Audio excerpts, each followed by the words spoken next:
en cuanto a lo deportivo con el jefe de redacción deportiva, con John Dos Santos, jefe de redacción deportiva de esta casa, de VTV, y dentro de este espacio, de este programa del 2.5 Gasteiz, seguimos con el programa y como todos los jueves, lo que pasa es que llevamos 2 semanas que no podíamos por cuestiones principalmente de agenda de Iván del Caz, que está todo el día viajando, cosa que me alegro, Iván del Caz. Muy buenos días. Todo el día viajando, ¿te pasa? Sí, no me digas, Sí. bueno, no, es verdad. Tampoco tanto, pero bueno, sí, nos movemos bastante. Además, muchas charlas Sí, y todas muy interesantes. nos van llamando de Conferencias, diferentes charlas, sitios. conferencias y demás. Exacto. Y presentaciones de campañas importantes. Sí, nos llaman de diferentes sitios, nos están llamando ahora también, se están despertando los partidos políticos, pues ya sabes. Y auditando, ¿no? Porque otro día alguien me contó que estáis haciendo auditorías. Exacto, ya, estamos ¿no? haciendo una auditoría a una empresa pública en Zaragoza. Ahí es Una nada. empresa pública de vivienda de Zaragoza, estamos auditándoles, haciéndoles el balance del bien común, ayudándoles a incorporar la herramienta del balance del bien común a una empresa de Zaragoza pública. La verdad es que da gusto hablar con gente así, que tiene estas ideas de mejorar, de ayudar, la convivencia, la vivencia, ese tipo de cosas. Bueno, la verdad es que da gusto. Bueno, sí. tú me planteabas, y lo vamos a ver en la Sí. pantalla ya, por cierto, B-Consulting, es que hay que decirlo, es la empresa en la que él trabaja, es la empresa que realmente hace ese tipo de asesoramientos, es la que hace, y tú lo Sí, decías, sí. el apunte ese, que es muy importante, que incluso que los políticos empiecen a ver en el bien, bueno, en algún programa ya he visto ese capítulo del bien común escrito. Sí, cada vez lo están incorporando más. No Sí, queremos sí, sí. que se malinterprete ni que se coja como algo de campaña, sino nos están gustando los políticos que sí dicen que lo van a incorporar Que son responsables, después, ¿no? y que son responsables en ello, es decir, que sí lo van a hacer después. Y no Que les sean están dando responsables, tanto- que es lo suyo. tanto Sí, bábulo sí. con el tema, pero sí, y se están interesando. El otro día estábamos también con las agencias de desarrollo local de Vizcaya y de Guipúzcoa. Y la verdad es que también muy interesadas en cómo se puede, digamos, hacer más sostenibles, ¿no? Los A ver territorios. si somos, ya no somos sostenibles, si somos, hay que pensar en el de al lado, que es lo que parece que no hacemos, ¿no? En cooperar y en colaborar. Cooperar y más colaborar. que en los conceptos de competencia. ¿no? Sí, no está mal. Más que en las competencias. Sí, Tienes una diapositiva pasada Sí. ahí, que al final son los 3 ejes, ¿no? Que Mira, debemos de manejar. siempre, bueno, vamos a Sí. empezamos esta diapo, que es la diapo que encabeza un poco este programa, ¿no? Y que además es una propuesta que Iván del Caz me hizo y que me parece que además que es importante. Y esa diapositiva que ustedes tienen delante, que habla de Vitoria-Gasteiz hacia el bien común, es porque Iván, este programa ya saben que el 2.5 Gasteiz lo que tiene es que nos centramos mucho en Vitoria-Gasteiz y nos fijamos mucho en Álava. Entonces, Iván me hizo una propuesta para este programa para hablar del bien común visto desde nuestra ciudad, desde Álava, ¿no? Vitoria y Álava, ¿no?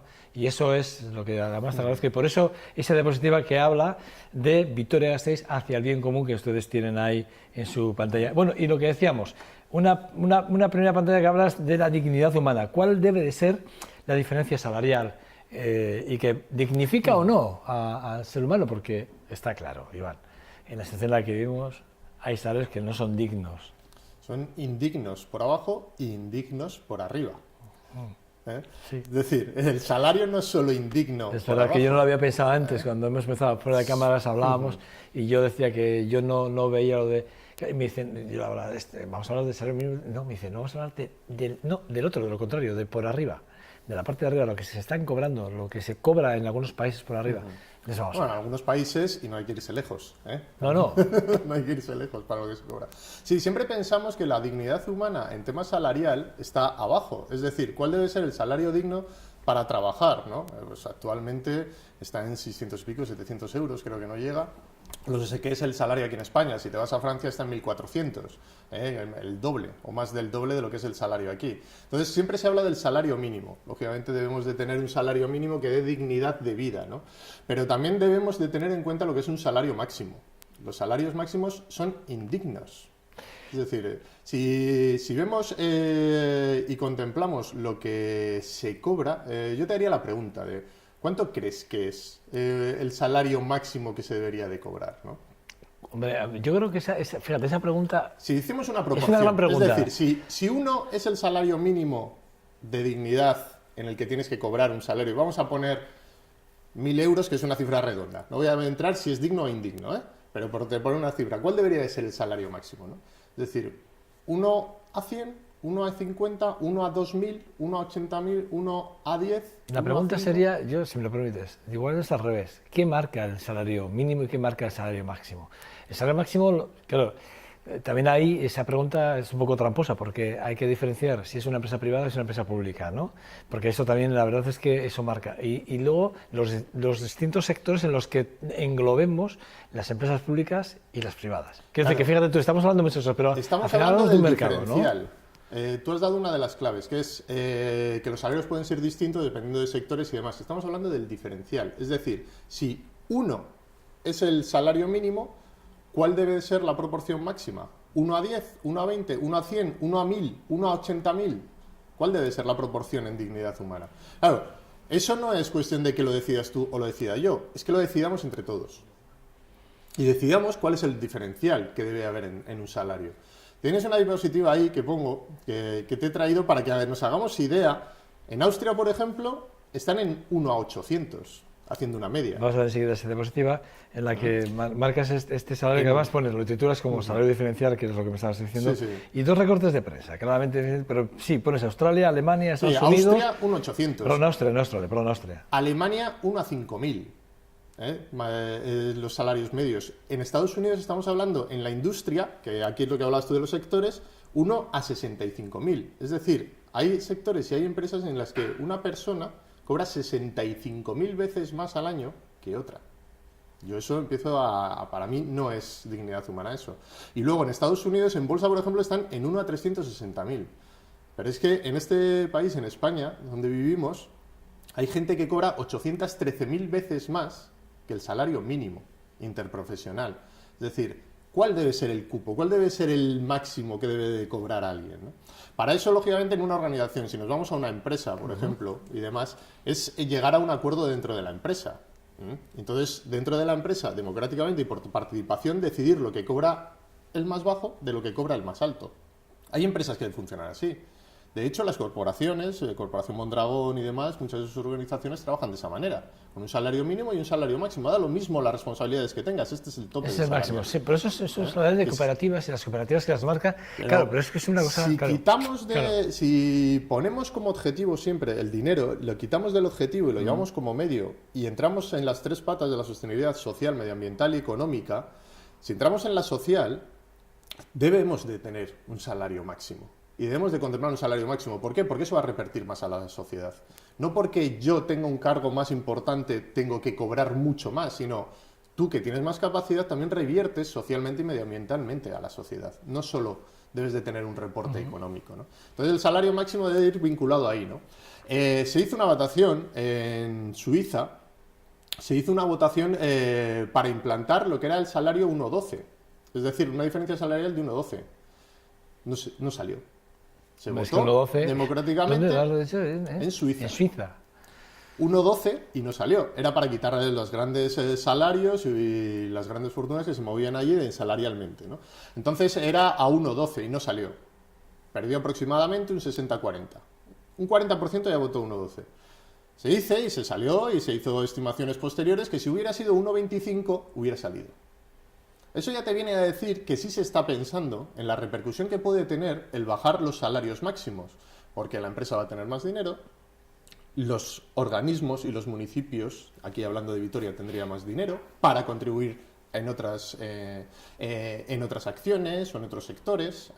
Y no soy muy de él, pero Hollande, el presidente Hollande, una de las primeras cosas que hizo fue coger las empresas públicas, donde eran 100% públicas o tenían mayoría pública, y bajó el salario a todos los grandes ejecutivos de esas empresas a una proporción de 1,20. Bueno. Y les bajó a 1,20. En un principio dirías, bueno, pues todos esos se pueden subir por las paredes, ¿vale? Se subirían por las paredes en privado. Toda esa gente que ganaba grandes fortunas. Ahí estamos viendo eso que me decías, de Suiza. Digo, porque como lo estamos hablando y lo podemos visualizar también... Que lo comentábamos de Suiza, ¿no? Esa limitación a la que teníamos. Y Hollande ha trasladado en una barbaridad los salarios que había. Esto lo podemos trasladar aquí, lo podemos trasladar a Vitoria, a Álava, a Euskadi, a España... Y en todas las empresas públicas lo que dijo es 1,20. Escucha, no ha protestado nadie. Pero, Olan, 1,20. ¿Y 1,20 tú crees que Claro, no es yo mucho digo, también? Yo no digo que sea mucho o sea poco. Yo lo que sabes. Pero desde luego, de 1 a 65.000. Sí, hombre. A 1,20. A 1,20.000. No 1,20, 1,20.000. Vamos a hablar. 1,65.000 a 1,20.000. Porque estamos hablando. De 20.000 veces más el salario mínimo interprofesional. Eso está ocurriendo. Aquí es a 1,20. Que es multiplicar los 700 euros por 20.000. Es lo que estamos hablando, Exacto. ¿eh? En el caso este sería multiplicar 700 solo por 20. Solo por 20, sí. Estamos hablando de 14.000 euros al mes. Sí, una barbaridad. Yo creo que ya es un salario muy alto, 14.000 euros al mes. Me parece una auténtica barbaridad. Pues eso lo ha reducido. ¿Qué ha conseguido con eso? Que sean más rentables las empresas públicas. Ah, mira. ¿Por qué? Porque de repente, sin cambiar los presupuestos públicos... Puedes mantener los costes bajando lo que son los salarios. Exacto. Hombre, si es Porque eso bajando decir, los ¿no? salarios de los grandes ejecutivos de esas empresas ha conseguido... ¿Y qué ha hecho? También incrementar lo que es que haya más empleo en esas empresas.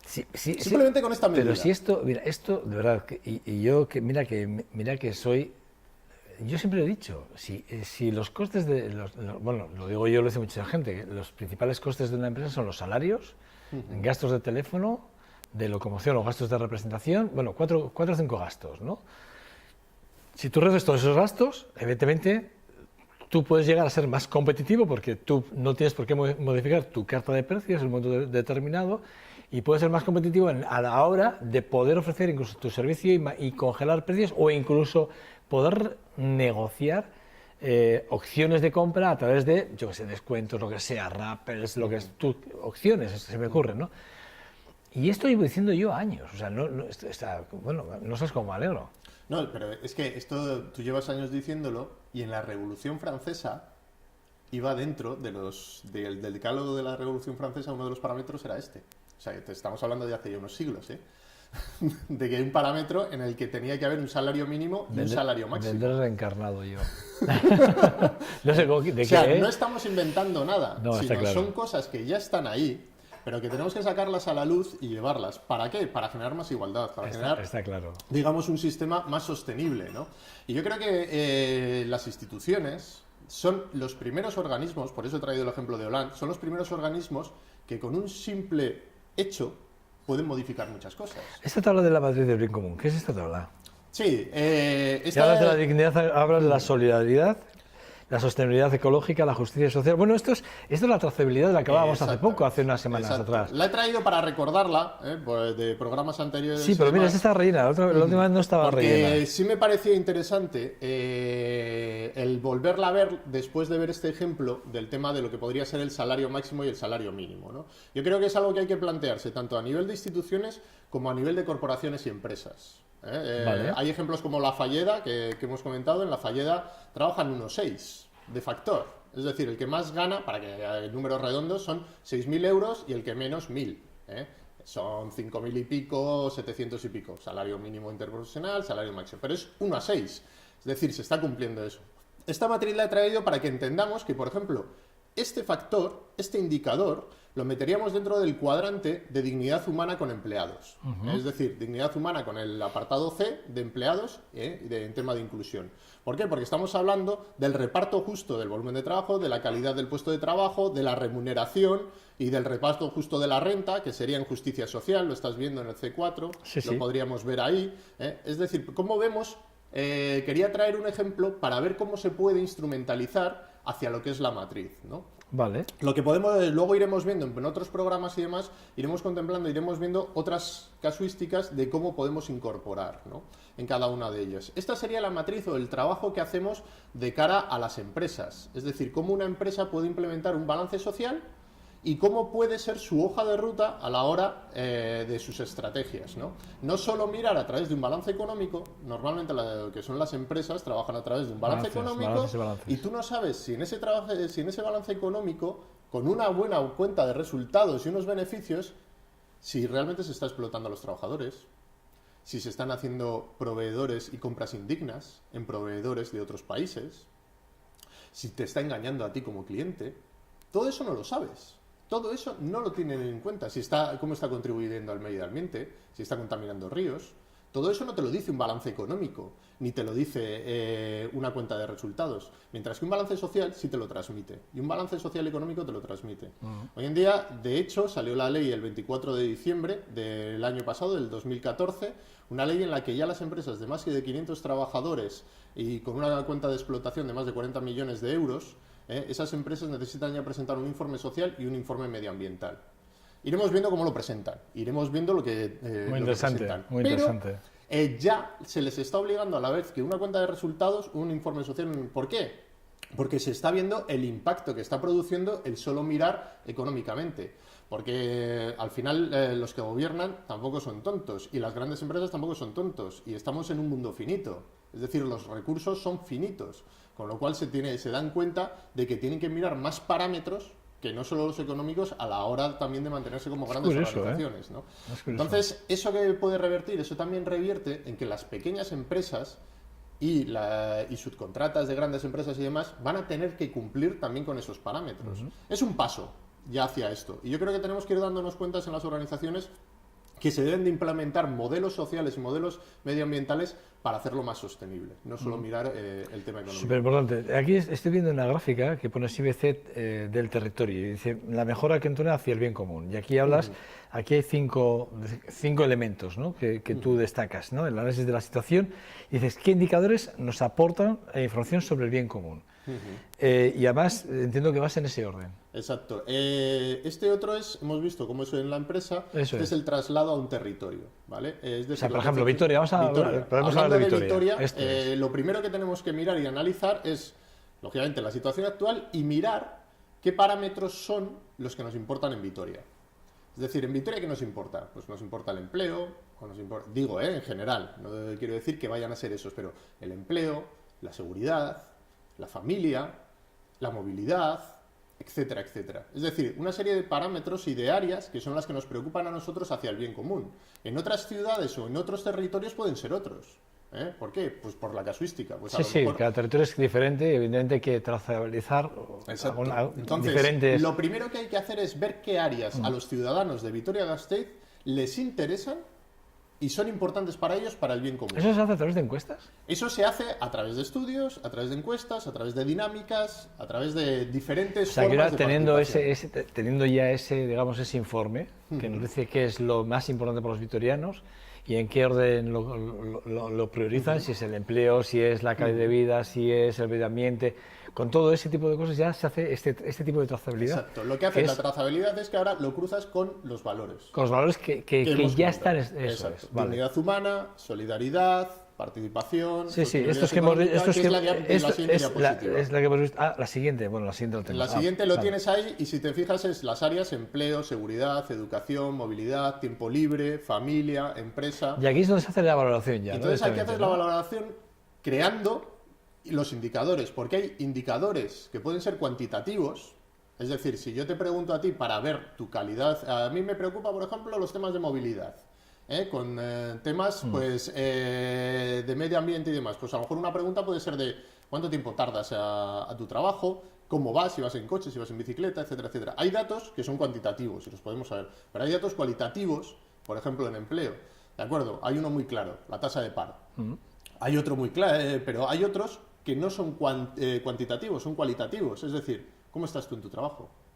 ¿Tienes estrés? ¿Duermes bien? ¿Tienes tiempo libre para la familia? ¿Me estás preguntando? No te creo, no me lo preguntes. No me lo preguntes, no me hagas que te responda. No. Sí te lo pregunto. Pero esas preguntas no se hacen. Que ya me conoces. Esas preguntas no se hacen.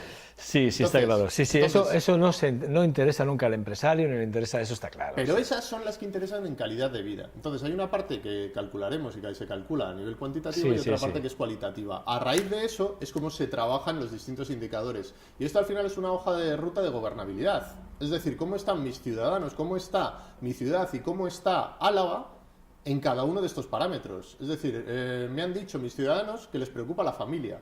¿Qué estoy haciendo yo en temas de familia y solidaridad?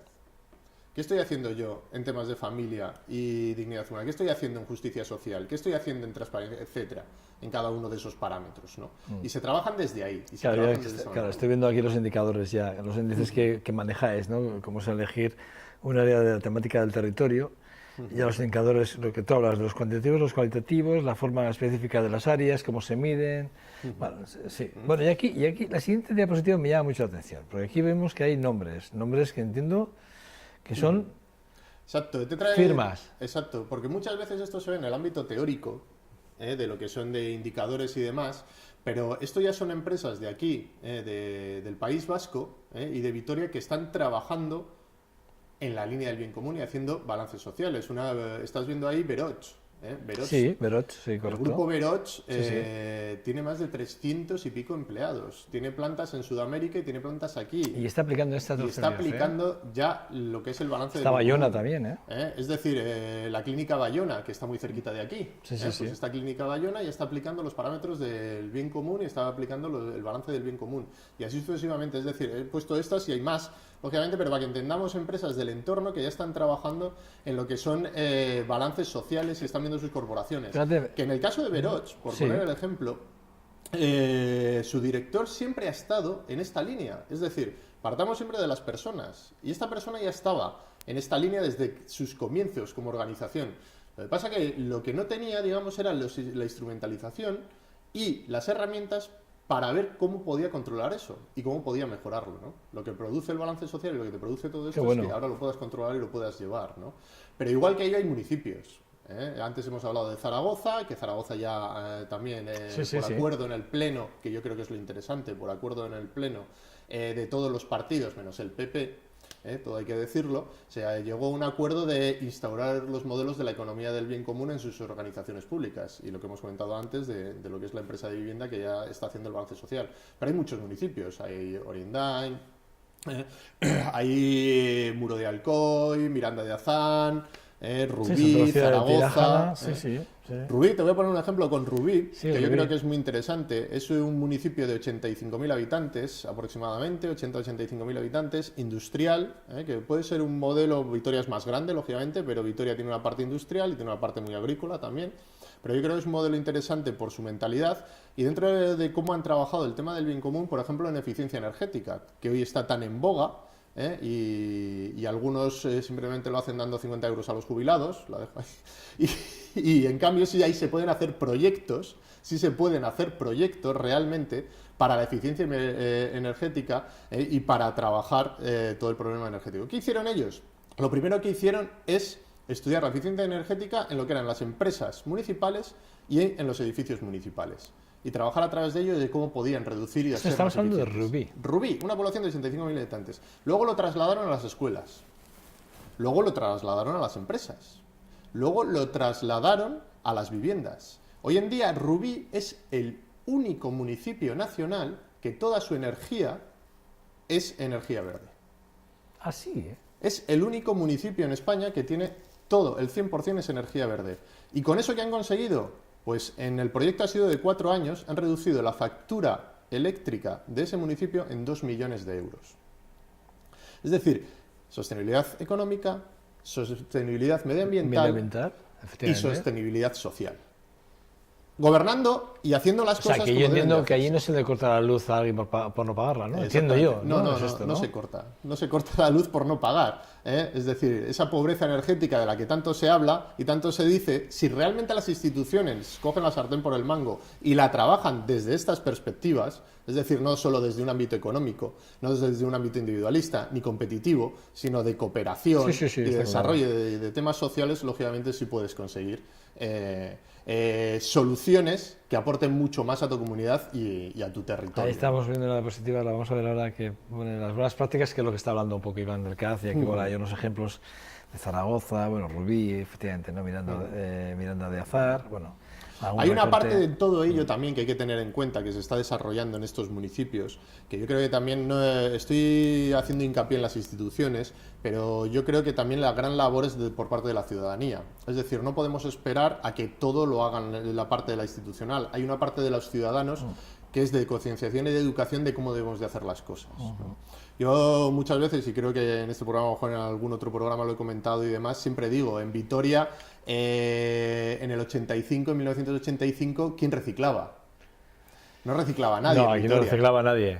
Hoy en día, No reciclaba ¿cuántos nadie. reciclamos? Reciclamos mucha más gente, ¿no? Pues el 68% el otro día leí. Exacto. O sea que todavía hay un porcentaje muy elevado que no recicla. Sí, pero ya estamos casi del el 7 de cada 10 personas lo Y hacen. también hay un problema que el otro día leía, también es que no reciclar, la parte que falta porque acabe por reciclar es a veces también por falta de medios. O sea, no es una cuestión tampoco del propio ciudadano, sino también culpa de los ayuntamientos. En este caso, el Ayuntamiento de Gasteiz tiene una responsabilidad también con el tema del reciclaje muy importante. Y habría que trabajarlo. Y más... Sí, no, porque además no se tiene en cuenta o sea, con el tema de los contenedores de recogidas de reciclaje, no se tienen en cuenta muchos parámetros que, por cierto, en el bien común no se lo tendréis en cuenta y estaría muy bien que lo hablásemos un día con el tema de la limpieza, pero sí que es verdad que no se tienen parámetros del por qué, o sea, se ponen contenedores en sitios que igual no tienen ni por qué estar. Es curioso, ¿eh? Y luego no se tiene en cuenta tampoco las recogidas de los comercios. Que es otro de los temas que a mí me sorprende, ¿no? Porque, mira, un día vamos a hablar de ello. Hombre, yo creo que ahora que hemos cerrado el acuerdo con el FCC, vamos a hablar de este tema. Ahí hay una labor de análisis de verlo, ¿no? Importante, muy importante. ¿eh? Pero vuelvo a lo mismo, habrá que ver con el FCC, habría que ver con el ayuntamiento y demás en qué parámetros se están moviendo a la hora de tomar esas decisiones. A lo mejor solo se están moviendo en el parámetro económico. No, es que a ver, Iván, no nos Digo, engañemos, a lo mejor no nos engañemos porque ese es el que pesa. Eso voy. Pero probablemente si se decidiera ganar menos, no ganar. No decir no ganar. No es cuestión de ganar menos o ganar más. Es una cuestión... Si se hiciera de otra manera, Eso probablemente sí estuviéramos llegando a tener unos parámetros en temas medioambientales mejores. Pero no nos olvidemos que muchas veces cuando se habla de sostenibilidad solo hablamos de tema medioambiental. Hablemos de los otros dos patas también siempre. Porque también por temas medioambientales podemos provocar que sean indignos socialmente.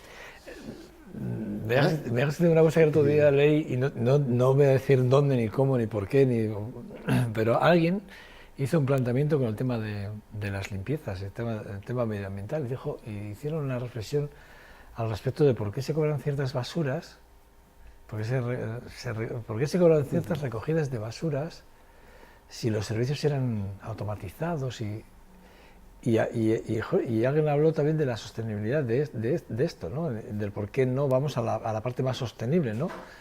Que tiene que ver mucho con la calidad también laboral. Bueno, es una reflexión que la dejo ahí, y que además yo también me gustaría abordarlo en alguna de las... Pero a lo mejor otra de las que hay que abordar y mirar desde el ciudadano es la gestión de residuos. Sí, pero también es una cuestión política también, porque si no facilitas un poco... También. Sí, hombre. Es un tema educacional. Yo creo que cuando alguien tiene un bote de pintura quiere tirar, yo creo que ya no lo tira a la basura, creo que va al punto verde. O por lo menos yo creo que la gente debería pensar en esto. Tú lo has dicho. 68%, 7 de cada 10. Sí, 7 de cada 10. Es lo que hacen. Ojalá fuéramos 10 de cada 10. 7 de cada 10. Pero a donde iba es a eso, ¿no? Que lo mismo puede ocurrir con el resto de indicadores y parámetros, ¿no? Al final es también educacional. Conseguiríamos de esta manera. Esto tampoco son cambios inmediatos. Son cambios progresivos. Entiendo que no se puede hacer de la noche a la mañana. Cambios progresivos, pero podemos conseguir, digamos, una sociedad, digamos, que trabaje más la dignidad humana y una mejor calidad de vida, ¿no? Bueno, tenemos una diapositiva, la última, esta. Que esta me ha hecho gracia. Gracias, Salud Cívico. Yo creo que es un parámetro importante. No. Suelo cerrar así, la has sacado y demás, porque suelo cerrar así las presentaciones. Gracias, Salud Cívico. Sí, el gracias yo creo que siempre es de agradecer. Y más espacios como este, en el que se brinda la posibilidad de transmitir a la gente y de llevar a las personas pues movimientos como Es un placer, Iván, es un verdadero placer. Y luego, para mí hay un principio básico en esta vida para poder hacerlo del resto, que es la salud. Entonces es la que deseo yo a todo el mundo. Muy agradecido. La de la salud. Y lógicamente Vico es bien común. O sea que... Bueno, la semana que viene... La semana que viene venimos con un ejemplo.